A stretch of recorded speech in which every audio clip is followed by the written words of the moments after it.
Hello എല്ലാവർക്കും നമസ്കാരം. Welcome back to മെറൽ റോയ്സ് യൂട്യൂബ് ചാനൽ. ഞാൻ വീണ്ടും ഒരു ഫുഡ് വ്ളോഗായിട്ടാണ് വന്നിരിക്കുന്നത്. എന്നെപ്പോലെ നിങ്ങളും എല്ലാ ദിവസവും വൈകുന്നേരം എന്ത് സ്നാക്ക് ഉണ്ടാക്കും ഇന്ന് എന്ന് ചിന്തിക്കുന്ന ഒരാളാണോ? എങ്കിൽ ഈ വീഡിയോ നിങ്ങൾക്കുള്ളതാണ്.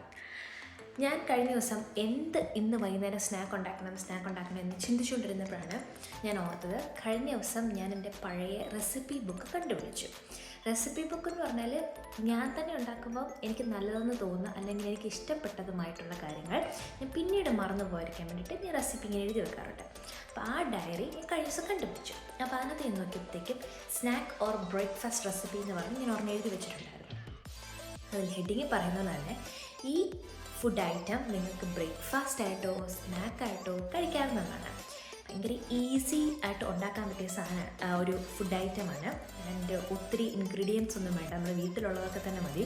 ഇപ്പോൾ ഗോതമ്പ് പൊടി എന്ന് പറയുമ്പോൾ നിങ്ങൾ വീട്ടിൽ ഒന്നെങ്കിലും ഉണ്ടാക്കുന്നത് ചപ്പാത്തി അല്ലെങ്കിൽ ഗോതമ്പ് ദോശ, പൂരി, അങ്ങനെയുള്ള കുറച്ച് സ്ഥിരമായിട്ടുണ്ടാക്കുന്ന സാധനങ്ങളുണ്ടല്ലോ. ഒരുപക്ഷെ നിങ്ങൾ ഈ രീതിയിൽ ട്രൈ ചെയ്തിട്ടുണ്ടായിരിക്കും. പക്ഷെ ഞാൻ എൻ്റെതായ രീതിയിൽ ഞാൻ എങ്ങനെ ഉണ്ടാക്കിയെന്ന് ഞാൻ പറയുകയാണ്. ഹെൽത്തിയാണ്, ഡെലീഷ്യസ് ആണ്. പിള്ളേരൊക്കെ ഉണ്ടെങ്കിൽ പിള്ളേർക്കൊക്കെ കൊടുക്കാൻ നല്ലതാണ്.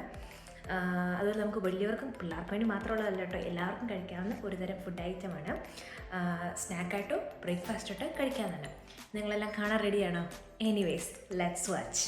അപ്പം നമുക്കിന്ന് വേണ്ട മിശ്രിതം നമ്മൾ ഉണ്ടാക്കുന്ന മിക്സിയിലാണ്. അപ്പോൾ മിക്സിയിലേക്ക് ഞാൻ ആദ്യം 1 കപ്പ് ഗോതമ്പ് പൊടി ഇട്ട് കൊടുക്കുകയാണ്. 1 കപ്പ് ഗോതമ്പ് പൊടി കൊണ്ട് തന്നെ നല്ല കട്ടിയായിട്ടുള്ള 4 സ്നാക്ക് ഞാൻ ഉണ്ടാക്കിയെടുത്തായിരുന്നു. അപ്പോൾ നമ്മൾ ആദ്യം ഗോതമ്പ് പൊടി ഇട്ടിട്ട് അതിലേക്ക് നമ്മൾ 4 മുട്ട ഇട്ട് കൊടുക്കുകയാണ്.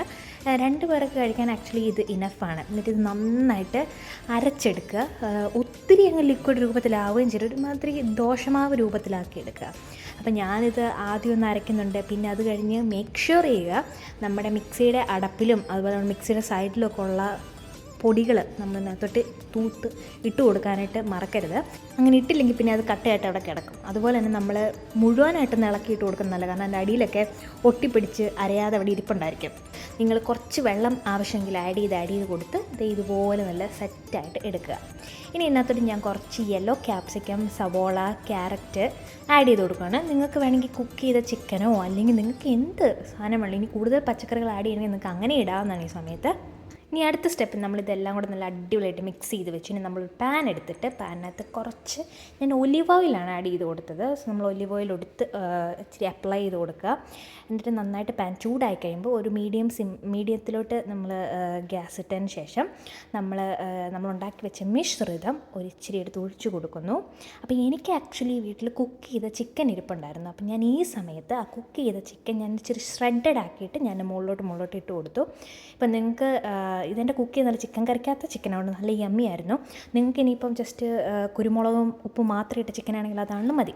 ഇനി ഈ ചിക്കൻ മുകളിൽ നല്ല സെറ്റായി കഴിഞ്ഞപ്പോഴത്തേക്കും മറിച്ചിട്ട് 2 സൈഡ് നന്നായിട്ട് റെഡി ആയി കഴിയുമ്പോഴത്തേക്കും നിങ്ങൾക്ക് പാനിൽ നിന്നെടുത്ത് കഴിക്കാവുന്നതാണ്. ഇത് നിങ്ങൾക്ക് ബ്രേക്ക്ഫാസ്റ്റ് ആയിട്ടോ സ്നാക്കായിട്ടോ എങ്ങനെ വേണമെങ്കിലും കഴിക്കാം.